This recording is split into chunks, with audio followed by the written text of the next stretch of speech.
AJ ನ್ಯೂಸ್ಗೆ ಸ್ವಾಗತ. ರಾಜ್ಯ ಸರ್ಕಾರದ ಗ್ಯಾರಂಟಿ ಯೋಜನೆಗಳ ಫಲಾನುಭವಿಗಳು ಮತ್ತೊಮ್ಮೆ ಅರ್ಜಿ ಸಲ್ಲಿಸಬೇಕು ಎಂಬ ನಿರ್ಧಾರವನ್ನ ವೆಲ್ಫೇರ್ ಪಾರ್ಟಿ ರಾಯಚೂರು ಜಿಲ್ಲಾಧ್ಯಕ್ಷ ಶೇಖ್ ಫರೀದ್ ಉಮ್ರಿ ತೀವ್ರವಾಗಿ ವಿರೋಧಿಸಿದ್ದಾರೆ. ಮಾನ್ವಿ ಪಟ್ಟಣದಲ್ಲಿ ಮಾಧ್ಯಮ ಪ್ರತಿನಿಧಿಗಳೊಂದಿಗೆ ಮಾತನಾಡಿದ ಅವರು, ಕಾಂಗ್ರೆಸ್ ಸರ್ಕಾರ ಅಧಿಕಾರಕ್ಕೆ ಬಂದ ನಂತರ ಚುನಾವಣಾ ಪ್ರಣಾಳಿಕೆಯಲ್ಲಿ ನೀಡಿದ್ದ ಭರವಸೆಯಂತೆ ಗ್ಯಾರಂಟಿ ಯೋಜನೆಗಳನ್ನು ಜಾರಿಗೆ ತರಲಾಗಿತ್ತು. ಆದರೆ ಈಗಾಗಲೇ ಯೋಜನೆಗಳ ಸೌಲಭ್ಯ ಪಡೆಯುತ್ತಿರುವ ಬಡ ಜನರಿಗೆ ಮರು ಅರ್ಜಿ ಸಲ್ಲಿಸುವಂತೆ ಸೂಚಿಸುವುದು ಸರಿಯಲ್ಲ ಎಂದು ಹೇಳಿದರು. ಈ ಕ್ರಮದಿಂದ ಬಡ ಜನರು ಸರ್ಕಾರಿ ಕಚೇರಿಗಳಿಗೆ ಅಲೆದಾಡುವ ಪರಿಸ್ಥಿತಿ ನಿರ್ಮಾಣವಾಗುತ್ತದೆ ಎಂದು ಆಕ್ರೋಶ ವ್ಯಕ್ತಪಡಿಸಿದ ಅವರು, ಸರ್ಕಾರ ಕೂಡಲೇ ಈ ನಿರ್ಧಾರವನ್ನ ಹಿಂಪಡೆಯಬೇಕು ಎಂದು ಆಗ್ರಹಿಸಿದರು. ವೆಲ್ಫೇರ್ ಪಾರ್ಟಿ ಸದಾ ಜನಪರ ನಿಲುವು ಹೊಂದಿದ್ದು, ಸರ್ಕಾರ ಈ ಸಮಸ್ಯೆಯನ್ನ ತಕ್ಷಣ ಪರಿಹರಿಸದಿದ್ದರೆ ಪಕ್ಷದ ವತಿಯಿಂದ ಉಗ್ರ ಹೋರಾಟ ಹಮ್ಮಿಕೊಳ್ಳಲಾಗುವುದು ಎಂದು ಎಚ್ಚರಿಕೆ ನೀಡಿದರು. ಅಲ್ಲದೆ ಗ್ಯಾರಂಟಿ ಯೋಜನೆಗಳ ಅನುಷ್ಠಾನದಲ್ಲಿ ಅಕ್ರಮ ನಡೆದಿದ್ದರೆ ತಪ್ಪಿತಸ್ಥರ ವಿರುದ್ಧ ಕ್ರಮ ಕೈಗೊಳ್ಳಬೇಕು ಎಂದು ಒತ್ತಾಯಿಸಿದರು. ಸಿಎಂ ಮುಖ್ಯಮಂತ್ರಿಗಳಾಗಿರುವಂತಹ ಡಿ.ಕೆ. ಶಿವಕುಮಾರ್ ಅವರು ಈಗಾಗಲೇ ಒಂದು ಆದೇಶವನ್ನು ಹೊರಡಿಸಿದ್ದಾರೆ.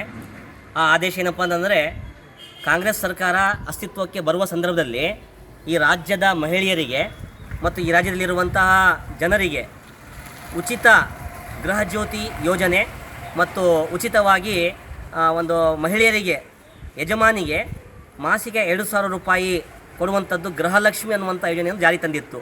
ಭಾಳ ಸಂತೋಷ, ಭಾಳ ಉತ್ತಮವಾಗಿ ನಡೆಯಿತು. ಅದಕ್ಕೆ ನಾವು ಶುಭಾಶಯಗಳನ್ನು ನೀಡುತ್ತೇವೆ. ಆದರೆ ಡಿ.ಕೆ. ಶಿವಕುಮಾರ್ ಅವರು ಮುಖ್ಯಮಂತ್ರಿಗಳು ಈಗಾಗಲೇ ಒಂದು ಆದೇಶ ಏನು ಕೊಟ್ಟಾರಪ್ಪ ಅಂತಂದರೆ, ಎಲ್ಲ ಫಲಾನುಭವಿಗಳು ಮತ್ತೊಮ್ಮೆ ಅರ್ಜಿ ಕೊಡಬೇಕಂತೆ. ಈ ಮತ್ತೊಮ್ಮೆ ಅರ್ಜಿ ಹಾಕುವುದು ಇದು ಫಲಾನುಭವಿಗಳಿಗೆ ತೊಂದರೆ ಕೊಡುವಂಥದ್ದು. ಈಗಾಗಲೇ ಎಲ್ಲರೂ ಫಲಾನುಭವಿಗಳಿದ್ದಾರೆ, ಲಾಭ ಪಡೀತಾ ಇದ್ದಾರೆ. ಅಂಥವರಿಗೆ ಮತ್ತೊಮ್ಮೆ ನೀವು ವಿವಿಧ ಇಲಾಖೆಗಳಿಗೆ ಅಲೆದಾಡುವಂಥ ಒಂದು ಪರಿಸ್ಥಿತಿ ನಿರ್ಮಾಣ ಮಾಡ್ತಾ ಇದ್ದೀರಿ. ಇದು ಸರಿಯಲ್ಲ. ಯಾಕೆಂತಂದರೆ ಈ ರಾಜ್ಯದ ಮಹಿಳೆಯರು ಮತ್ತು ಯಜಮಾನಿಗಳು ಮತ್ತು ಈ ರಾಜ್ಯದಲ್ಲಿರುವಂಥ ಸಾರ್ವಜನಿಕರು ಈಗಾಗಲೇ ಭಾಳಷ್ಟು ತೊಂದರೆಗಳಿಗೆ ಅನುಗುಣ ಸಿಕ್ಕಾಕೊಂಡಿದ್ದಾರೆ. ಅಂಥ ಸಂದರ್ಭದಲ್ಲಿ ಮತ್ತೊಮ್ಮೆ ಈ ಒಂದು ಆದೇಶ ಮಾಡುವುದು ಒಂದು ರೀತಿಯಾಗಿ ಫಲಾನುಭವಿಗಳಿಗೆ ನೀವು ಅನುಮಾನದಿಂದ ನೋಡ್ತಾ ಇದ್ದೀರಿ. ಇದು ಸರಿಯಲ್ಲ. ನೋಡಿ, ತಾವು ಹೇಳ್ತಾ ಇದ್ದೀರಿ ಈಗಾಗಲೇ ದುರುಪಯೋಗ ಆಗ್ತಾ ಇದೆ ಅಂತೇಳಿ. ದುರುಪಯೋಗ ಆಗದವರಿಗೆ ನೀವು ತಡೆ ಹಿಡೀರಿ. ಯಾಕಂದರೆ ನಿಮ್ಮ ಹತ್ರ ತಾಂತ್ರಿಕ ಏನು ಸಮಸ್ಯೆಗಳಿವೆ ಅದನ್ನು ನೋಡ್ಕೊಂಡು ಹೋಗ್ಬೋದು. ನಿಮ್ಮ ಹತ್ರ ಇಲಾಖೆಗಳಿವೆ, ಅದು ಆದಾಯ ಇಲಾಖೆ ಇರ್ಬೋದು, ಜನನ ಮತ್ತು ಮರಣ ಇಲಾಖೆ ಡಿಪಾರ್ಟ್ಮೆಂಟ್ ಇರ್ಬೋದು. ಅದರಿಂದ ಮಾಹಿತಿ ತೊಗೊಂಡು ಕೊಡ್ಬೋದು. ತೊಗೊಂಡು ಈಗ ನೋಡಿ, ಹೀಗಾಗಿ ಇಡೀ ಕರ್ನಾಟಕದಲ್ಲಿ ಮಾರ್ಚ್ ತಿಂಗಳ 2026ಕ್ಕೆ ಸಂಬಂಧಪಟ್ಟಂತೆ 1,95,224 ಜನ ಡೆತ್ ಆಗಿದ್ದಾರೆ. ಮತ್ತು ಆ ಡೆತ್ ಸರ್ಟಿಫಿಕೇಟ್ ಕೇಸ್ ಪ್ರಕಾರ ನಮ್ಮ ರಾಯಚೂರು ಜಿಲ್ಲೆಯಲ್ಲಿ ಹೇಳಬೇಕಾದ್ರೆ ನೋಡಿ, ರಾಯಚೂರಿಗೆ 5,181 ಜನ ಇಲ್ಲಿ ಡೆತ್ ಆಗಿರುವುದು. ಅಂಥವ್ರಿಗೆ ನೀವು ಪರಿಷ್ಕರಣೆ ಮಾಡಿ ಅಂಥವ್ರು ತಡೆ ಹಿಡಿರಿ. ಬದಲಾಗಿ ಬಡವರಿಗೆ, ಮಹಿಳೆಯರಿಗೆ ಮತ್ತು ಕೆಳವರ್ಗದ ಜನರಿಗೆ ಮತ್ತು ಕೂಲಿ ಕಾರ್ಮಿಕರಿಗೆ ಇದೆಲ್ಲ ತೊಂದರೆ ಕೊಡುವಂಥದ್ದು ಇದು ಸರಿಯಲ್ಲ.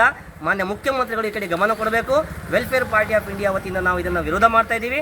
ತಾವು ತಮ್ಮ ಆದೇಶವನ್ನು ಹಿಂದಕ್ಕೆ ಪಡೆದು ಸಾರ್ವಜನಿಕ ಲಾಭ ಆಗುವಂಥದ್ದು ಒಂದು ಕೆಲಸ ಮಾಡಿ ಅಂತ ನಾವು ಹೇಳಲಿಕ್ಕೆ ಇಷ್ಟಪಡ್ತಾ ಇದ್ದೀವಿ.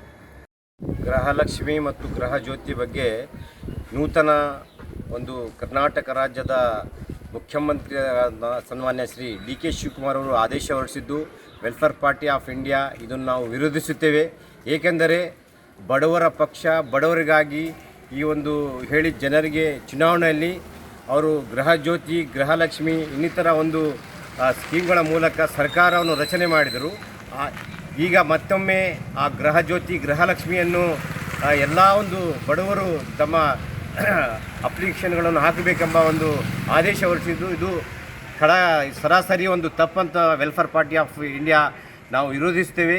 ಆದ್ದರಿಂದ ತಕ್ಷಣವೇ ಆದೇಶವನ್ನು ಹಿಂಪಡೆದು ಬಡವರಿಗೆ ಅನುಕೂಲ ಮಾಡಿ ಈ ಒಂದು ತಾವು ಪರಿಷ್ಕರಣೆ ಮಾಡಬೇಕಾದರೆ ಆದಾಯ ಇಲಾಖೆಯಿಂದ ಮತ್ತು ಜನನ ಮತ್ತು ಮರಣ ಇಲಾಖೆಯಿಂದ ಈ ಆದೇಶಗಳನ್ನು ಪರಿಷ್ಕರಣೆ ಮಾಡಿ ಜನರಿಗೆ ಯಾರು ಇದರಲ್ಲಿ ದೋಷಾರೋಪಣೆ ಇದ್ದಾರೆ, ಯಾರು ತಪ್ಪು ಜನರು ಇದರ ಒಂದು ಇದು ಮಾಡ್ತಿದ್ದಾರೆ, ದುರುಪಯೋಗ ಮಾಡ್ತಾರೆ, ಅಂತಹ ಒಂದು ಅಪ್ಲಿಕೇಶನ್ಗಳನ್ನು ತಾವು ತಕ್ಷಣ ತೆಗೆದು ಕೇವಲ ಇದಕ್ಕೆ ಬಡವರು ಮತ್ತು ತಾವು ಸೀಮಿತ ಒಂದು ಜನರಿಗೆ ಕೊಡಬೇಕೆಂಬ ಒಂದು ಆದೇಶ ಇದೆ, ಅದನ್ನು ಜಾರಿಗೆ ಮಾಡಬೇಕು.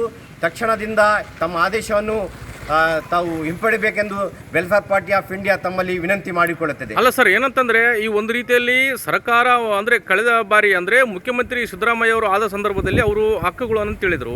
ಈಗ ಡಿ.ಕೆ. ಶಿವಕುಮಾರ್ ಆದ ನಂತರ ಈ ರೀತಿ ಒಂದು ರೀತಿಯಲ್ಲಿ ಪರಿಷ್ಕರಣೆ ಮಾಡೋದು, ಒಂದು ರೀತಿಯಲ್ಲಿ ಪುನಃ ಅರ್ಜಿ ಸಲ್ಲಿಸುವುದು ಯಾವ ಮಟ್ಟಿಗೆ ಸರಿ? ಇದು ಈ ರೀತಿಯಲ್ಲಿ ಇದಾದ್ರೆ ಒಂದು ರೀತಿಯಲ್ಲಿ ಬಡಬಗ್ಗರನ್ನ ಅಥವಾ ಶೋಷಿತರನ್ನ ಅಥವಾ ಅಸಹಾಯಕರನ್ನ ಸರ್ಕಾರಿ ಕಚೇರಿಗೆ ಅಲಿದಾಡುವಂಥ ಪರಿಸ್ಥಿತಿ ಆಗುತ್ತಲ್ಲ.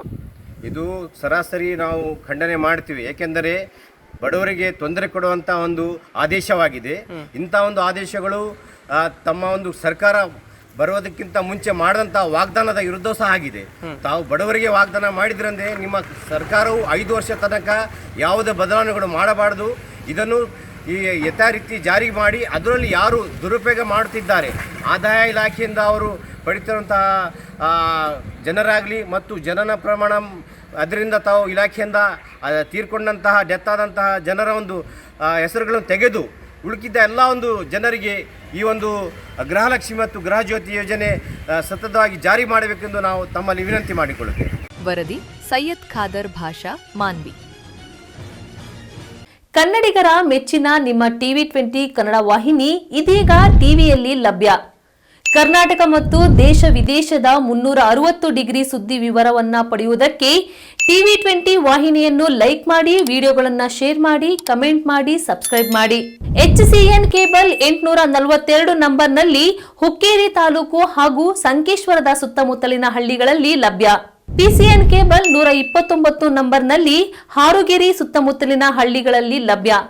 ರಾಯಬಾಗ್ ಡಿಜಿಟಲ್ ಚಾನೆಲ್ ಕೇಬಲ್ 80ನೇ ನಂಬರ್ನಲ್ಲಿ ರಾಯಬಾಗ ತಾಲೂಕಿನ ಸುತ್ತಮುತ್ತಲಿನ ಹಳ್ಳಿಗಳಲ್ಲಿ ಲಭ್ಯ. UDCN ಕೇಬಲ್ ನೆಟ್ವರ್ಕ್ ಉಗಾರ ಸುತ್ತಮುತ್ತಲಿನ ಹಳ್ಳಿಗಳಲ್ಲಿ ನಿಮ್ಮ TV20 ಕನ್ನಡ ವಾಹಿನಿಯೂ ಲಭ್ಯ.